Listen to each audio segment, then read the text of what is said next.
प्रस्तुत कहानी दही वाली मंगम्मा भावना प्रधान कहानी है। इसमें दो पीढ़ियों की भावनाओं को लेखक ने बड़े ही स्वाभाविक ढंग से प्रस्तुत किया है।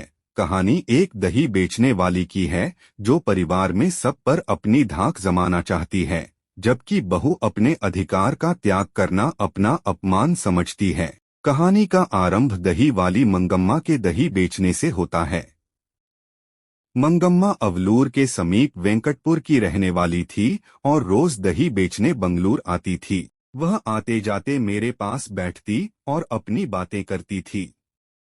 एक दिन वह मेरे बच्चे को देखकर अपना पुत्र और पति की कहानी कहकर पति को अपनी ओर आकृष्ट करने की रहस्यमयी बातें कहने लगी।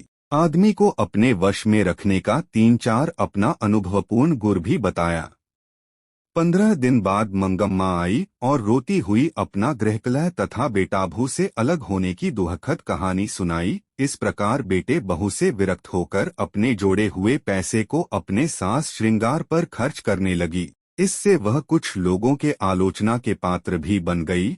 बहू भी उसकी जैकेट पर ताना कसने लगी और बात बढ़ने पर दिए गए गहने भी लौटाने को तैयार हो गई।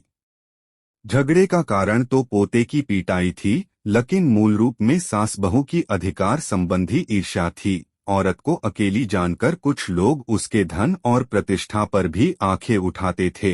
रंगप्पा भी ऐसा ही किया, जिसे बहू के पैनी निगाहों ने ताड़ लिया। उसने पोते को उसके पास भेजने का एक नाटक किया। अब मंगम्मा भी पोते के लिए बाजार से मिठाई खरीदकर ले जाने लगी। एक दिन कौवे ने उसके माथे से मिठाई की दाना ले उड़ा। अंधविश्वास के कारण मंगम्मा भयभीत हो उठी, जिसे माँ जी ने बड़े कुशलता से निवारण किया।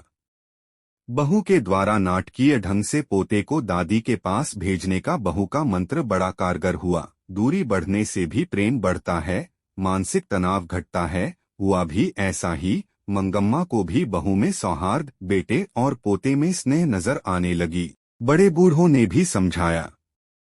बहू ने मंगम्मा का काम अपने जिम्मे ले लिया।